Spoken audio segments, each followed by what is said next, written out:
membuka rahasia daripada kebenaran firman Tuhan sesuai dengan apa yang disingkapkan oleh Roh Kudus, bahwa virus corona adalah merupakan langkah awal dari antikris. Daniel 11 ayat yang ke-36. Raja itu akan berbuat sekehendak hati. Ya, raja itu akan berbuat sekehendak hati.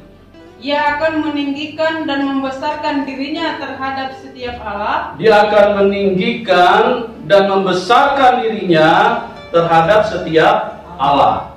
Juga terhadap Allah yang mengatasi segala Allah. Ya, juga kepada Allah yang sebenarnya, kepada Allah yang Maha Kuasa, Allah yang di atas segalanya, itu juga tidak terkecuali. Dia akan meninggikan diri untuk menentang dan melawan Allah-Allah dan sampai Allah yang sebenarnya. Ia akan mengucapkan kata-kata yang tak senonoh sama sekali. Ia akan mengucapkan kata-kata tak senonoh sama sekali. Dan ia akan beruntung sampai akhir murka itu. Iya, dia akan beruntung sampai akhir murka itu. Kalau kita perhatikan dalam Daniel 11 ayat 36 ini, dia akan menentang segala Allah. Bahkan dia akan menghujat Allah yang maha tinggi. Nah, Anda bisa bayangkan, tolong renungkan baik-baik. Kalau dia tidak punya kekuatan, kemampuan yang luar biasa, tidak punya mujizat yang begitu spektakuler, yang membuat manusia benar-benar mengira bahwa dia adalah Tuhan, dia tidak akan berani lakukan itu. Dengan mujizat yang begitu dahsyat yang dia lakukan, sehingga seluruh manusia menganggap bahwa dia adalah Allah. Makanya pada waktu dia mengeluarkan kata-kata hujat terhadap Allah yang sebenarnya, manusia tidak berani protes. Karena kemampuannya, dia menunjukkan bahwa dia setara dengan Allah. Apalagi nanti dia munculnya dari Israel.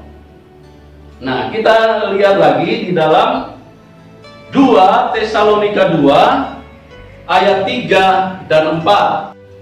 Janganlah kamu memberi dirimu disesatkan orang dengan cara yang bagaimanapun juga. Ya. Sebab sebelum hari itu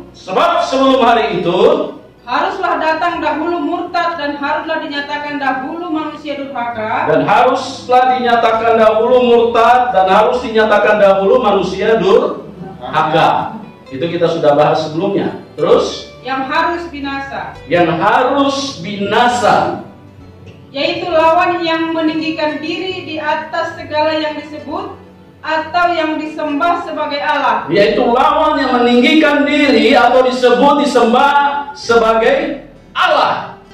Bahkan dia duduk di bait Allah. Dan mau menyatakan diri sebagai Allah.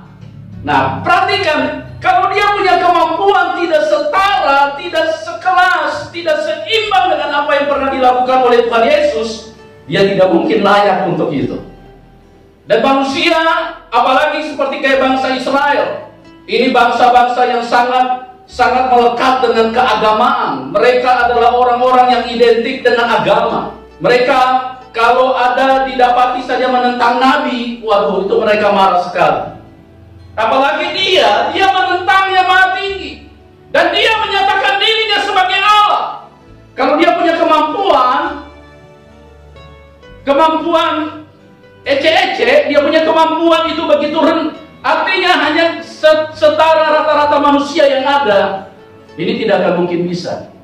Ya, bagaimana cara kerja iblis, dia masuk dan dia menunjukkan kemampuan yang begitu luar biasa, yang membuat seluruh dunia terperangah, yang membuat seluruh dunia terpesona, yang membuat seluruh dunia terkagum-kagum, yang membuat seluruh dunia benar-benar mengangkat bukan hanya jempol, bahkan jempol kiri kanan, kalau perlu sampai jempol kaki juga diangkat. Itu sebabnya dia akan duduk di bait Allah. Dia akan menentang yang maha tinggi. Bahkan dia akan menyatakan dirinya bahwa dia adalah Allah. Kemarin kita sudah sampai di pembahasan bahwa iblis antikris akan mengubah hukum dan waktu. Kemarin kita sudah sedikit bahas tentang waktu. Kita tidak usah terlalu lama di situ karena masih panjang penjelasannya. Kita beranjak dia akan merubah tentang hukum. Ya, hukum apa yang diberlakukan? Hukum kekejian, hukum kebencian, hukum kekerasan, hukum segala hukum-hukum yang brutal, hukum-hukum lebih daripada hukum rimba. Ya, kalau sekarang ini kita dengar hukum rimba itu sepertinya kayaknya tidak pantas, tidak layak. Dan kalau dia muncul, hukum yang melebihi daripada hukum rimba itu yang akan dia lakukan. Dia kan sudah diterima, dia kan sudah diangkat, dia kan dengan mujizat-mujizat yang begitu luar biasa, dia jalan di atas air, dia jalan di atas udara dan segala macam. Orang mati bangkit, dia melakukan benar-benar seperti Tuhan. Nanti dia mulai memperlakukan hukum yang berubah, hukum diubahkan. Yang pertama, kira-kira hukum-hukum yang akan berlaku di zaman itu adalah hukum anti-kris. Artinya, yang pertama, salah satu alinea atau salah satu pasal yang akan berlaku di dalam hukumnya, orang Kristen tidak boleh lagi haleluya. Karena namanya anti-kris nih. Orang Kristen tidak boleh lagi haleluya. Coba kita lihat di dalam Daniel 12 ayat 11 sampai dengan 12. Sejak dihentikan korban sehari-hari. Ya, sejak dihentikan korban sehari-hari, ini bicara tentang ibadah. Ya, sejak dihentikan korban sehari-hari. Dalam perjanjian lama sering kan kita dengar bahwa ada korban pagi, korban petang, korban dosa, penghapus dosa, korban penyucian, korban apa. Nah, sejak dihentikan korban hari-hari, terus dan ditegakkan dewa-dewa kekejian yang membinasakan itu. Ya, ditegakkanlah dewa-dewa kekejian yang membinasakan itu. Ada 1290 hari. Ada 1200 dan 90 hari. Ayat 12.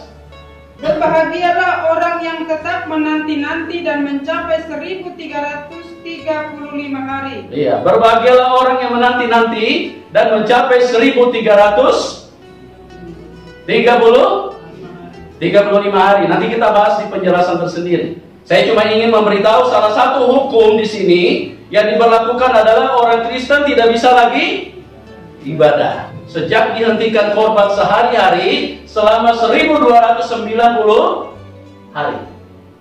Ini gereja Rusia ini. Makanya gereja-gereja sekarang ini gereja yang benar-benar sangat-sangat menyedihkan. Masih diberi waktu untuk beribadah, mereka tidak beribadah dengan sungguh-sungguh. Bahkan kalau beribadah juga mereka cari ibadah-ibadah hanya untuk kepuasan daging mereka. Hanya untuk mereka cari Tuhan itu sama dengan bangsa Israel. 5 roti dan 2 ekor ikan, itu tujuannya. Kalau Tuhan Yesus buat itu, maka mereka kejar Tuhan. Mereka akan paksa untuk jadi raja. Walaupun Tuhan Yesus menghindar, mereka cari terus, mereka kejar terus, mereka intip, mereka terus teropong. Di mana Tuhan pergi? Di mana Tuhan sembunyi? Di mana keberadaan Tuhan? Mereka mau paksa Tuhan menjadi raja. Ya, bahkan ada orang yang seringkali salah menilai terhadap kita. Mereka berkata, kalau kita gereja Tuhan, kenapa jemaatnya tidak banyak? Saya ingin beritahu kepada Anda, yang namanya urusan mendekat kepada Tuhan, manusia daging itu nggak suka. Di mana gereja yang benar-benar Tuhan hadir, itu manusia nggak suka. Manusia daging akan memilih untuk cari gereja yang menawarkan 5 roti dan 2 ekor ikan.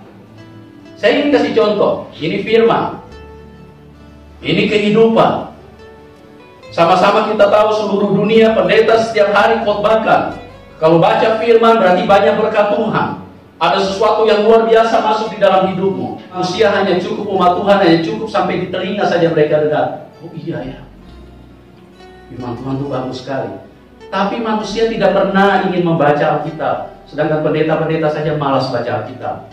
Kenapa? Karena urusan ke Tuhan, mencapai Tuhan itu manusia daging tidak suka.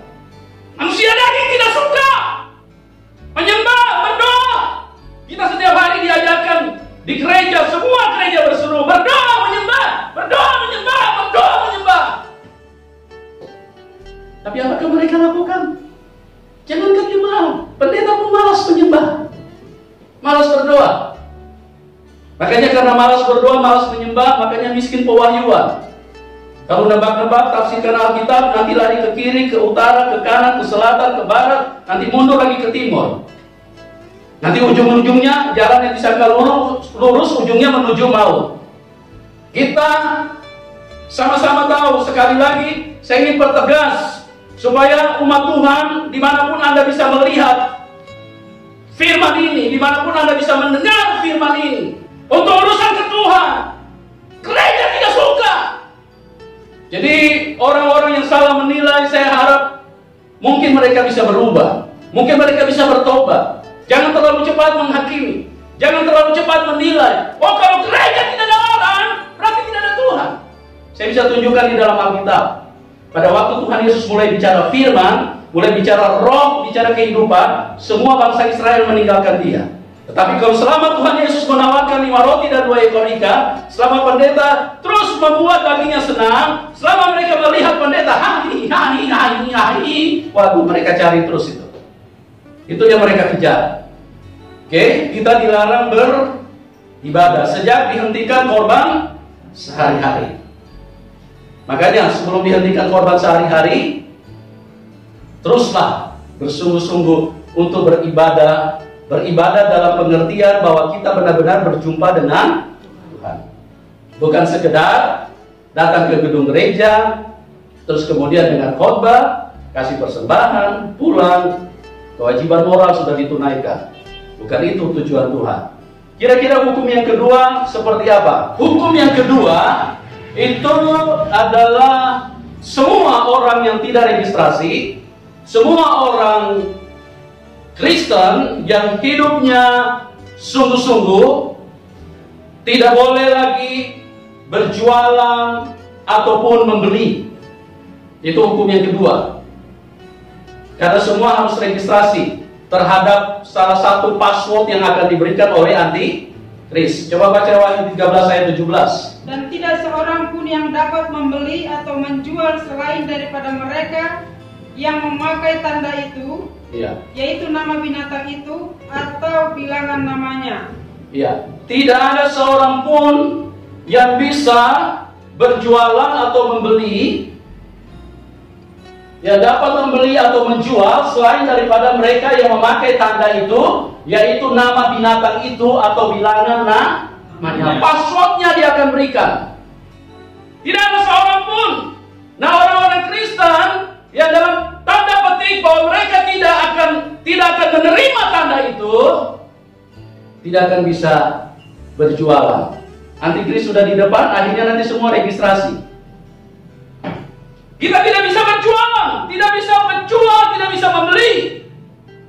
Kita harus registrasi dulu terhadap password atau ID yang ditulis dalam Wahyu 13 ayat 17. Kita tidak bisa jualan baju, mau jualan online, nggak bisa lagi. Harus ada password dulu. Karena semua akan terconnecting menjadi satu link. Kita tidak boleh lagi jual rumah. Orang yang jual properti nggak bisa di zaman itu.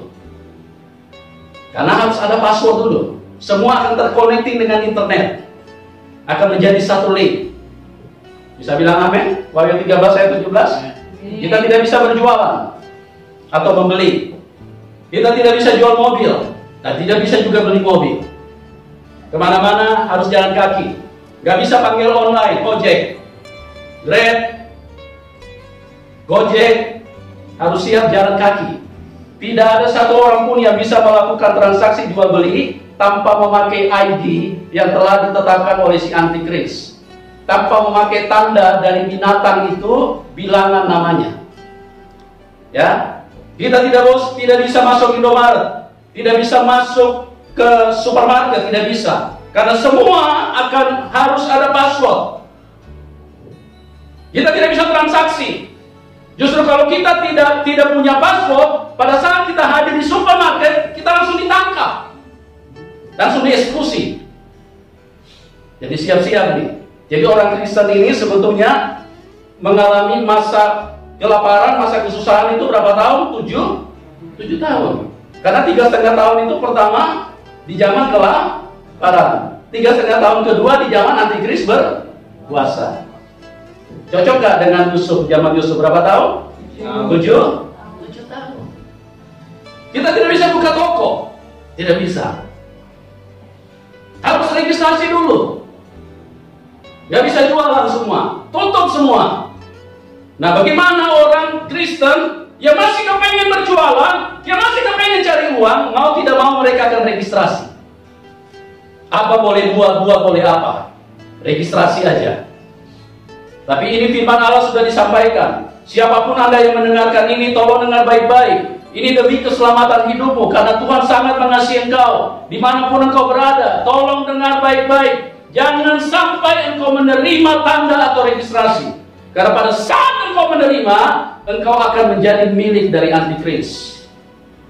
Dan engkau akan disiksa bersama dengan antikris oleh Dia yang Maha Kuasa, Tuhan Yesus, Raja di atas segala raja.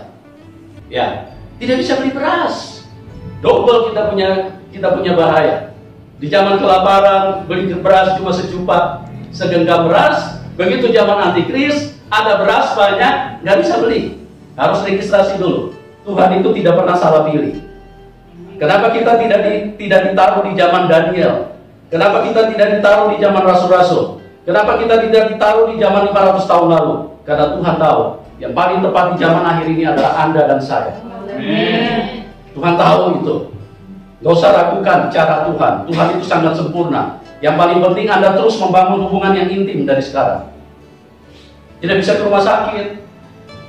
Tenang. Nanti pada waktu itu sudah nggak ada sakit. Flu, corona sudah nggak ada. Karena Tuhan Yesus akan bekerja dengan 2 kali lipat untuk mengimbangi kejahatan, kekejian yang dilakukan oleh antikris. Tuhan akan bekerja untuk mendampingi umatnya secara luar biasa. Karena kita semua sudah tidak bisa. Mau ke rumah sakit nggak bisa, harus ada password dulu.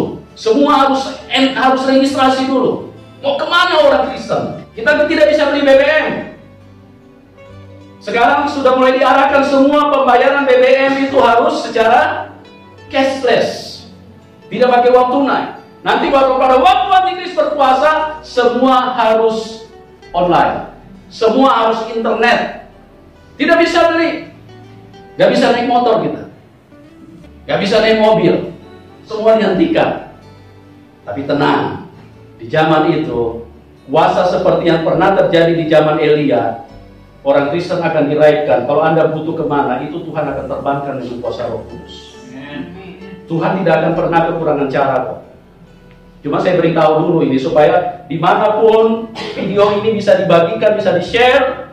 Tolong dengar baik-baik umat Tuhan.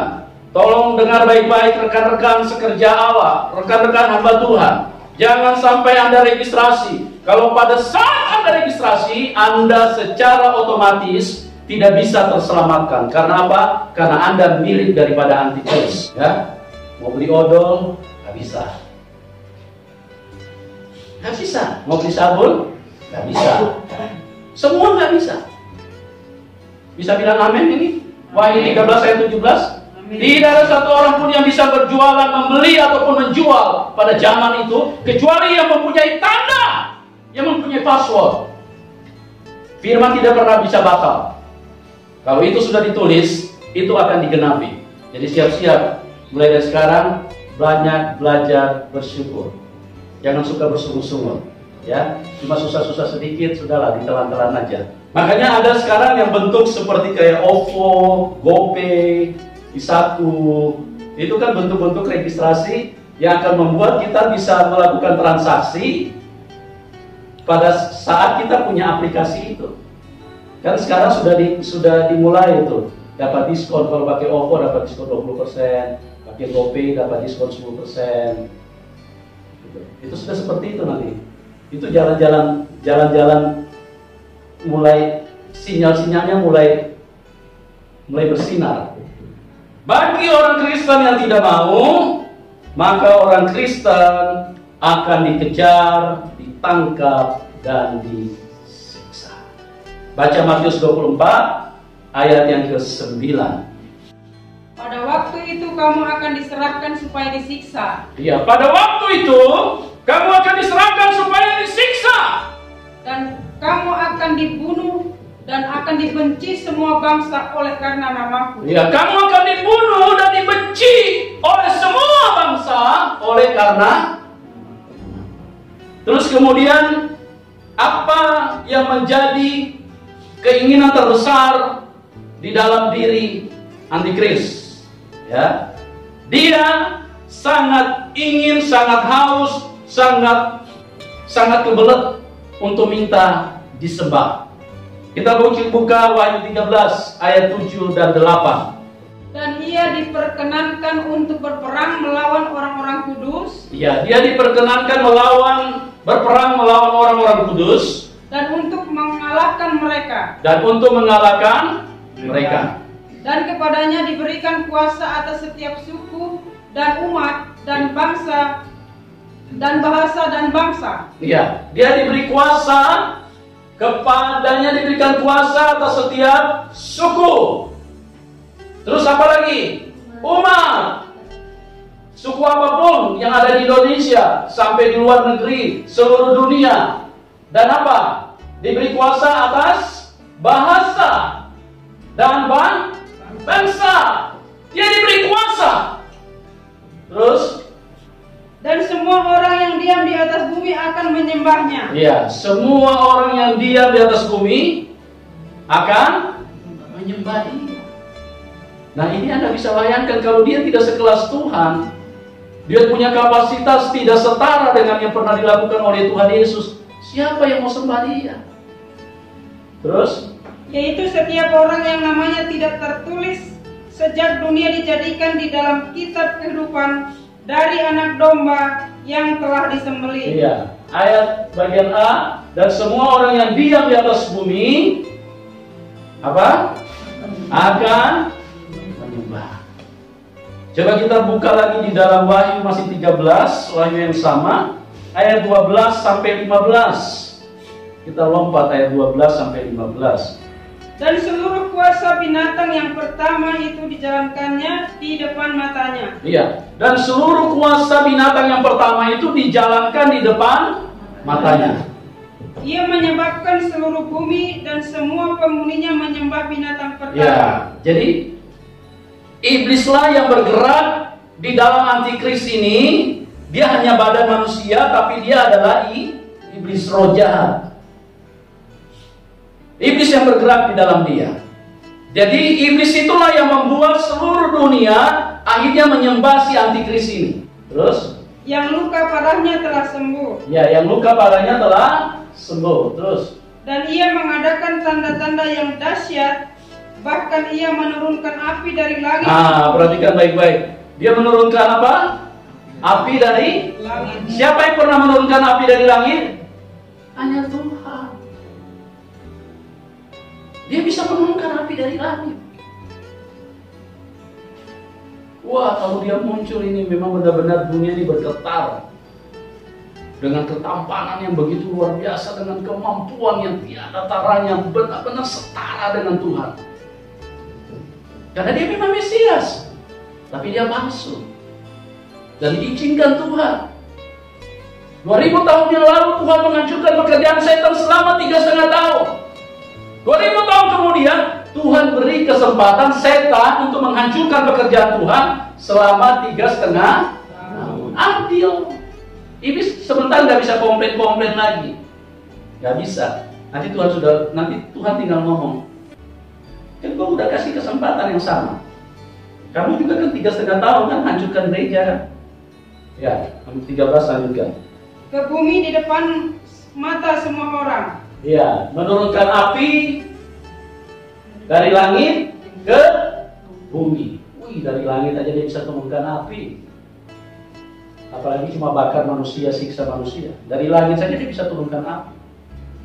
Ini pekerjaan yang dilakukan oleh Tuhan. Terus di depan mata semua seluruh bangsa akan melihat. Dia turunkan api dari langit. Terus ia menyesatkan mereka yang diam di bumi dengan tanda-tanda. Iya, ia menyesatkan mereka yang diam di bumi dengan apa? Dengan tanda-tanda, dengan mujizat yang tadi saya katakan. Terus? Yang telah diberikan kepadanya untuk dilakukannya di depan mata binatang itu. Iya.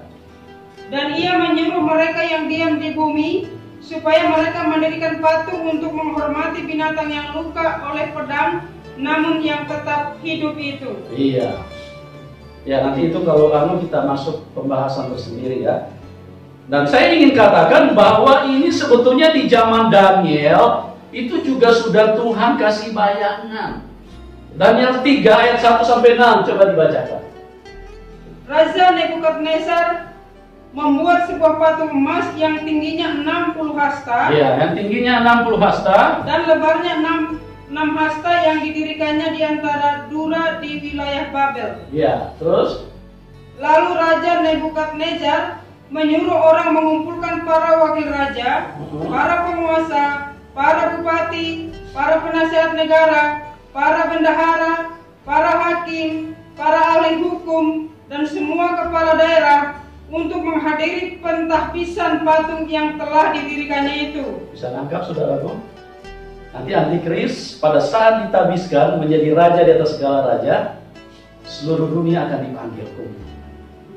Ini sudah ditulis ini di dalam Daniel.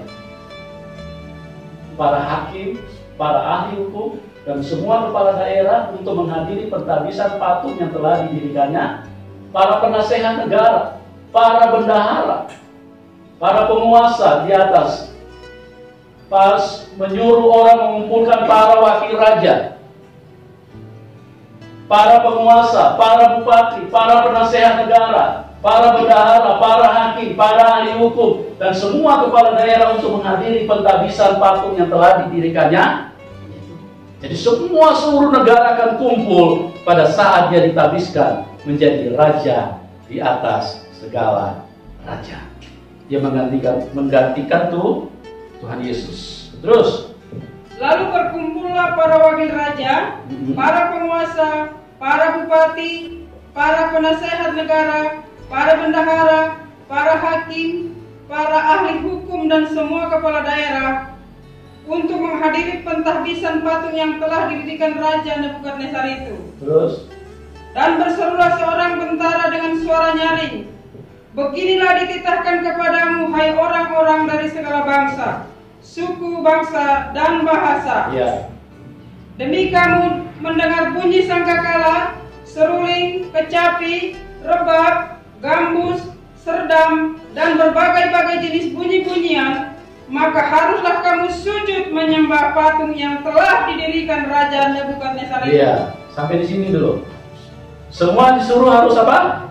Sujud menyembah. Sujud menyembah, sama tadi kan di Wahyu. Mendirikan patung yang kena luka. Kenapa dipakai patung? Karena dia hanya menjadi alat yang dikendalikan oleh kuasa kegelapan. Di dalamnya adalah iblis. Nah, setelah dia ditabiskan bunyi-bunyian, maka haruslah kamu apa? Sujud menyembah patung itu yang telah didirikan oleh Raja Nebukadnezar. Di dalam perjanjian lama sudah ditulis. Jadi sudah ada bayangan. Tidak usah kaget, Wahyu diulang lagi tadi. Dan penggenapannya itu di zaman kita ini. Terus ayat keberapa? 6. Siapa yang tidak sujud menyembah akan dicampakkan seketika itu juga ke dalam perapian yang menyala-nyala. Ya. Siapa yang tidak sujud menyembah akan apa? Akan dicampakkan ke dalam perapian yang menyala-nyala. Siapa yang menolak untuk menyembah pada waktu itu? Paling hanya orang Kristen, ya kan? Orang Kristen yang penuh Roh Kudus, mereka akan menolak. Nah, dikejarlah orang-orang Kristen. Makanya pada zaman itu jangan pakai HP. Karena kalau Anda pakai HP, Anda maaf bicara, Anda sembunyi di lubang septic pun akan ke searching, sinyalnya akan bunyi, akan beritahu.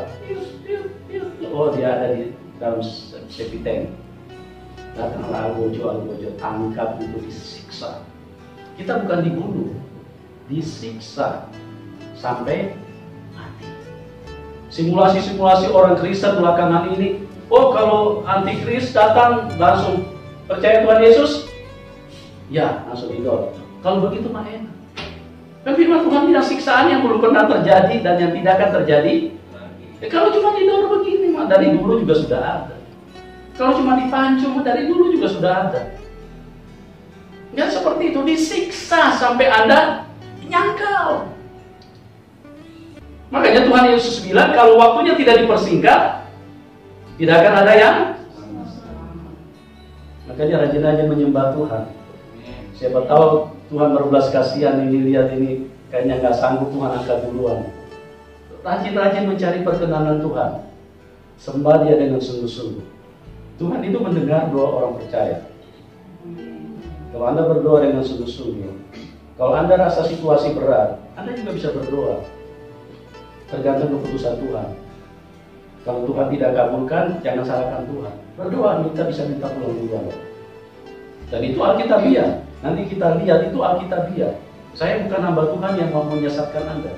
Anda berdoa untuk minta pulang duluan itu sangat Alkitabiah.